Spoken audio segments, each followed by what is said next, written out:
Hi, this is Stephanie Gordon at Gordon Property Management. What is a 614 notice and should I use it?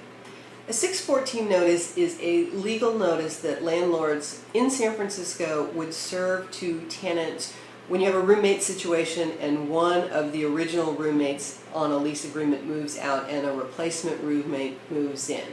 For many years, this was standard operating procedures that you did whenever there was a roommate change.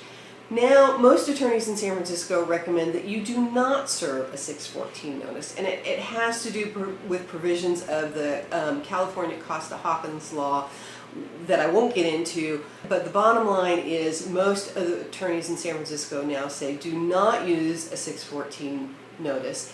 Instead, you should treat your tenants as unauthorized subtenants, and that means that you do not recognize them. You do not have them fill out an application, you do not accept a rent check from them, you do not take a work request or something via email from them.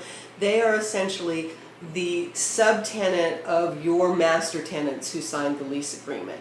And the reason for this is it gives you more flexibility down the line. If you sign a 614 notice, it essentially says that when the last remaining original tenant moves out, you have the ability to raise the rent to market. You'll be able to get that unit to market rent, but you have to offer it to those tenants who you served a 614 notice.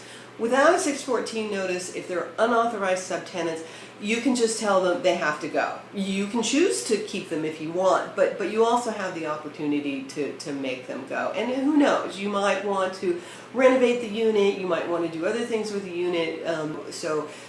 By treating your replacement roommates as unauthorized subtenants, you will have more flexibility. If you have any other questions, give me a call. This is Stephanie Gordon at Gordon Property Management.